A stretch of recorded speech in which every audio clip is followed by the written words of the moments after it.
जाग्रयाम पुरोहितः। हम राष्ट्र आराधक भारतवर्ष को जागृत और जीवंत बनाएं। युग युगीन भारत के कालजयी महानायकों की तेजस्विता की गौरव गाथा।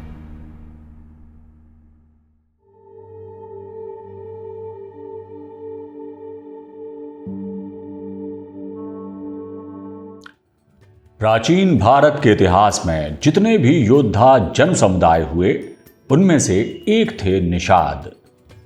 निषाद एक ऐसा प्राचीन समुदाय था जिसने भारतीय संस्कृति के प्रवाह में अपनी मौलिक पहचान बनाए रखी। ये केवल एक जाति का नाम नहीं, बल्कि एक जीवन शैली का प्रतीक था। निषाद जन समुदाय के लोग नदियों के किनारे और जल के समीप निवास करते थे।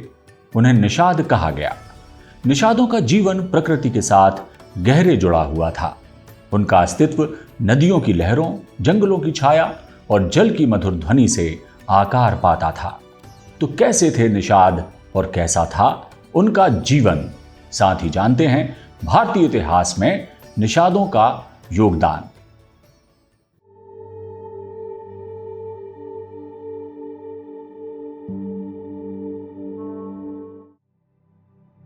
निषाद जन समुदाय।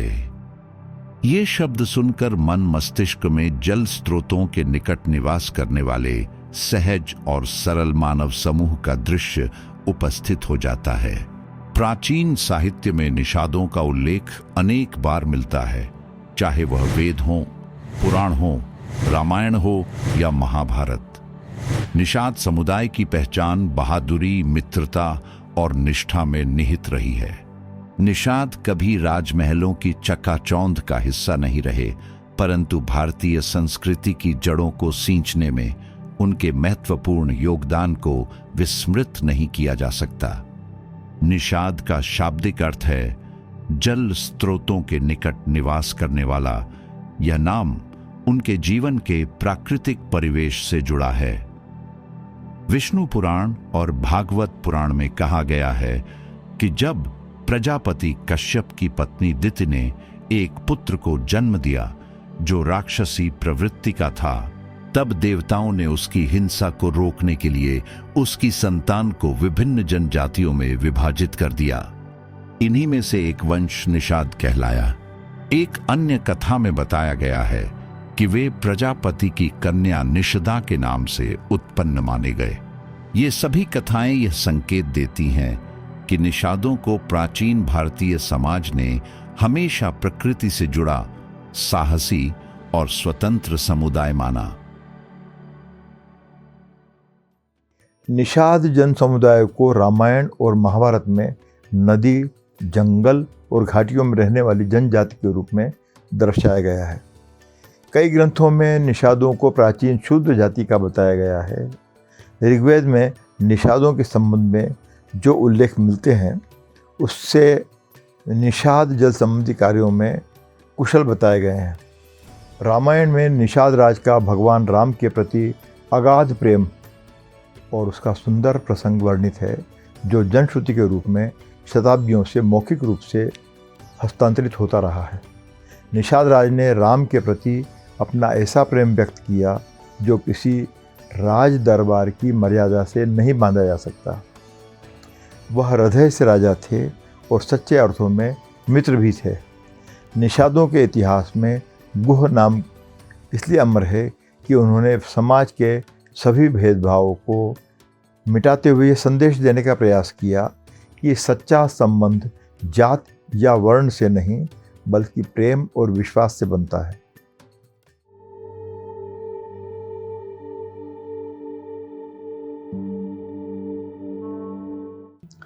रामायण में निषाद राज गुह और राम की भेंट सामाजिक समरसता और मित्रता का उत्तम उदाहरण है। राम का निषाद राज को प्रेम पूर्वक गले लगाना, ये आलिंगन दो व्यक्तियों के मिलन का नहीं, बल्कि दो संस्कृतियों का संगम था। एक तरफ मर्यादा पुरुषोत्तम राम थे और दूसरी तरफ वनवासी समाज के गौरव निषाद राज। निषाद राज की कथा प्राचीन भारतीय साहित्य में विशेष रूप से रामायण, पुराणों और लोक कथाओं में मिलती है। वे अपनी सरलता, स्नेह और धर्मनिष्ठा के कारण प्रसिद्ध हुए। प्राचीन निषाद समुदाय में कई प्रसिद्ध राजा हुए जिन्होंने अपनी निष्ठा, शौर्य और साहस से प्रसिद्धि पाई। निषाद समुदाय के प्रमुख राजाओं में एकलव्य के पिता हिरण्यधनु, भगवान राम के मित्र गुहक और राजा नल शामिल हैं। लेकिन सबसे अधिक प्रसिद्धि पाई राजा गुहक ने, जो भगवान राम के मित्र कहे जाते हैं। राजा गुहक ने वनवास के दौरान श्री राम को शरण दी थी। निषाद राज की कथा आज भी भारतीय संस्कृति में प्रेम, सेवा और समर्पण का आदर्श उदाहरण मानी जाती है। निषाद राज ने पूरी निष्ठा से राम की सेवा की। उन्होंने उनके लिए भोजन का प्रबंध किया, उनके विश्राम की व्यवस्था की और यह सुनिश्चित किया कि वनवास का आरंभ सुरक्षित और सहज हो। यह प्रसंग बताता है कि निषाद समाज में निष्ठा, मित्रता और त्याग की भावना कितनी गहराई तक रची बसी थी।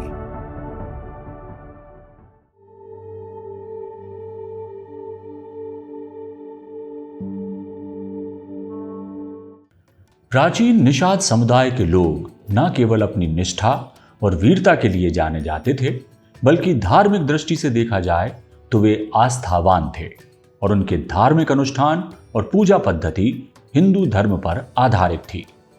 निषाद जन समुदाय मुख्यतः भगवान राम और भगवान विष्णु के अवतारों के उपासक थे। साथ ही उनके धार्मिक विश्वासों में कुल देवता, ग्राम देवता और पूर्वजों की पूजा शामिल थी। प्राचीन ग्रंथों में निषाद जन समुदाय की आस्था और धार्मिक विश्वासों का जो उल्लेख मिलता है, उससे पता चलता है कि निषादों की पूजा पद्धति और धार्मिक क्रियाकलाप पूर्णतः हिंदू धर्म से जुड़े हुए थे। निषादों की आस्था कमोबेश सभी हिंदू देवी देवताओं से जुड़ी है। वे पारिवारिक और वंश देवताओं की पूजा करते थे।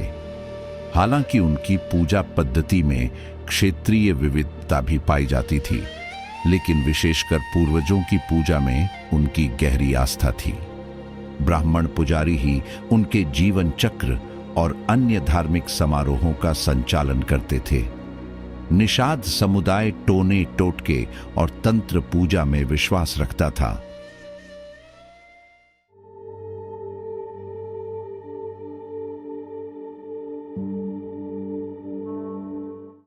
निषादों के सामाजिक ताने बाने की बात की जाए तो निषादों ने हजारों वर्षों तक जल और वन से जुड़ी संस्कृति को जीवित रखा। आज भी जब निषादों का नाम आता है तो हमारे मन में एक ऐसी छवि उभरती है जो नदियों के तट पर खड़ी है। हाथ में चप्पू है और आंखों में आत्मविश्वास की चमक। ये छवि हमें ये संदेश देती है कि सच्ची महानता साधनों में नहीं बल्कि संकल्प में है। वैदिक युग में वे स्वतंत्र जनजाति के रूप में विद्यमान थे। निषादों का सामाजिक ढांचा भी दिलचस्प था। वे छोटे छोटे कुलों में विभाजित रहते, जिन्हें प्राचीन ग्रंथों में गण कहा गया है। प्रत्येक गण का अपना प्रमुख होता था, जिसे राजा या नायक कहा जाता। यह व्यवस्था महाभारत के उल्लेखों से भी मेल खाती है, जहां निषादों की सेनाओं का नेतृत्व उनके अपने राजा करते थे। निषादों के बारे में एक रोचक दृष्टांत वायु पुराण में आता है, जहां उन्हें प्रकृति के प्रहरी कहा गया है। यह उल्लेख बताता है कि प्राचीन भारतीय चिंतन में निषाद केवल जनजाति नहीं थे, बल्कि उस संतुलन के रक्षक थे जो मनुष्य और प्रकृति के बीच विद्यमान था। वे न केवल मत्स्य पकड़ने में निपुण थे, बल्कि जल युद्ध और नौ संचालन में भी पारंगत थे। महाभारत के अतिरिक्त अन्य ग्रंथों में भी निषादों के प्रसंग आते हैं। हरिवंश पुराण में वर्णन है कि श्री कृष्ण के द्वारका जाने से पहले जब वे यमुना के किनारे आए, तब निषादों की बस्तियों का उल्लेख हुआ। ये बस्तियां व्यापार और मछली पकड़ने के कारण प्रसिद्ध थीं।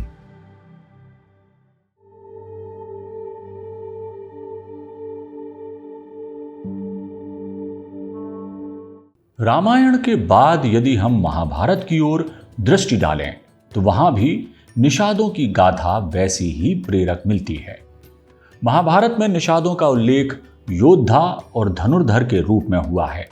उनका सबसे प्रसिद्ध प्रतिनिधि है एकलव्य, जिसने द्रोणाचार्य की मूर्ति बनाकर उन्हें गुरु माना और निरंतर अभ्यास से श्रेष्ठ धनुर्धर बना। गुरु के प्रति समर्पण और निष्ठा का एकलव्य सा श्रेष्ठ उदाहरण अन्यत्र कहीं नहीं मिलता। प्राचीन और पौराणिक ग्रंथों में निषाद राज हिरण्यधनु के पुत्र एकलव्य का नाम बड़े ही आदर और सम्मान से लिया जाता है। एकलव्य के बारे में जो उल्लिखित है कि वो श्रेष्ठ धनुर्धर बनना चाहता था और वह कौरव पांडवों के गुरु आचार्य द्रोणाचार्य से धनुर्विद्या सीखने का इच्छुक था, लेकिन द्रोण ने उसे शिष्य बनाने से मना कर दिया। तब एकलव्य ने मिट्टी की प्रतिमा बनाकर स्वयं अभ्यास किया और धनुर्विद्या में इतना निपुण हो गया कि अर्जुन जैसा महान धनुर्धर भी उसकी तुलना में स्वयं को चुनौतीपूर्ण स्थिति में देखता था। एकलव्य की कथा निषाद समाज के अदम्य संकल्प और आत्मसम्मान की प्रतीक है। जब द्रोणाचार्य ने उसकी प्रतिभा देखी तो उन्होंने गुरु दक्षिणा में उसका अंगूठा मांगा। एकलव्य ने बिना किसी तर्क वितर्क के अपना अंगूठा काटकर अर्पित कर दिया। यह घटना केवल त्याग की नहीं बल्कि निषादों के अनुशासन और गुरु भक्ति की भी परिचायक है। उसने अपनी क्षमता पर विश्वास किया और कठिन परिस्थितियों में भी हार नहीं मानी। यह प्रसंग हमें यह बताता है कि अवसरों से वंचित होने पर भी यदि इच्छा शक्ति प्रबल हो तो कोई भी लक्ष्य असंभव नहीं। महाभारत में निषाद केवल एकलव्य तक सीमित नहीं है। युद्ध में भी निषादों ने महत्वपूर्ण भूमिका निभाई। भीष्म पर्व और द्रोण पर्व में वर्णन है कि निषादों की सेनाएं कौरवों की ओर से लड़ी थीं।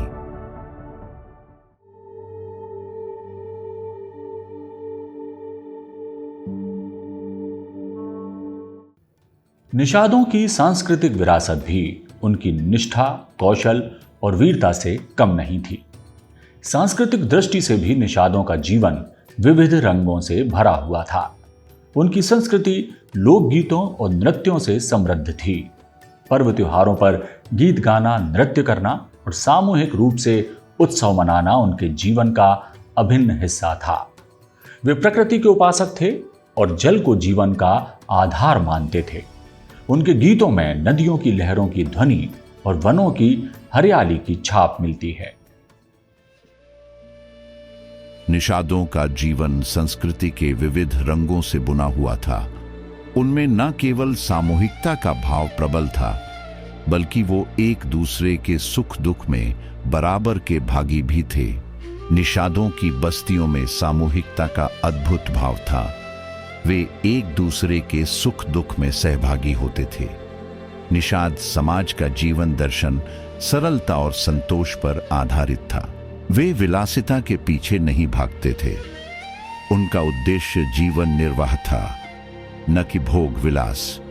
वे सामूहिकता, सहयोग और निष्ठा को सर्वोपरि मानते थे। उनका विश्वास संबंधों में था, न कि भौतिक संपत्ति में। यही कारण है कि इतिहास में जब जब उनकी परीक्षा हुई उन्होंने अपने मूल्य नहीं छोड़े।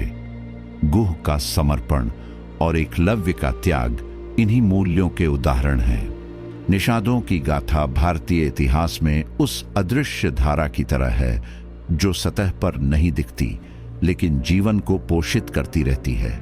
उनका जीवन संघर्षों से भरा था लेकिन उन संघर्षों में भी सौंदर्य था। उन्होंने विपरीत परिस्थितियों में भी अपने आत्मसम्मान को अक्षुण्ण रखा। वे मित्रता, साहस और श्रम के प्रतीक हैं। शतपथ ब्राह्मण में यह संकेत मिलता है कि निषाद आर्यों के समकक्ष रहते थे, लेकिन आर्यों की आचार संहिता से अलग अपनी परंपराओं का पालन करते थे। ऋग्वेद के कुछ सूक्तों में नदियों और नावों से जुड़े समुदायों का उल्लेख है जिन्हें विद्वान निषादों से जोड़ते हैं।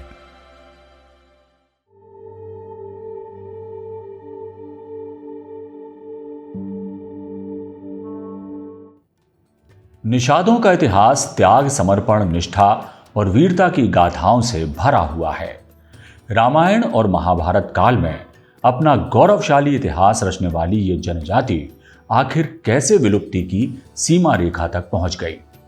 युद्ध, संघर्ष और टकराव जैसी अनेक घटनाएं थीं जो निषादों के पतन का कारण बनी।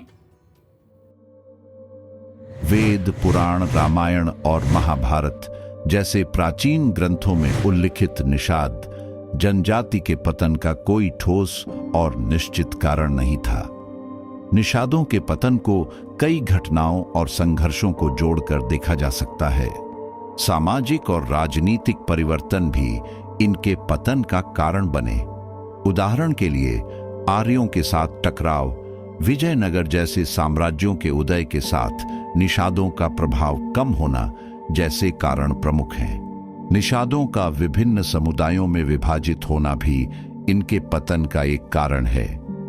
निषाद जनजाति से संबंधित केवट और मल्लाह जैसे समूह आज भी विद्यमान है, अपितु इतिहास के पन्नों में निषादों का स्थान भले ही सीमित रूप से दर्ज हुआ हो, लेकिन उनके योगदान को नकारा नहीं जा सकता। यही कारण है कि निषादों की कथा भारतीय संस्कृति के हर युग में गूंजायमान रहेगी।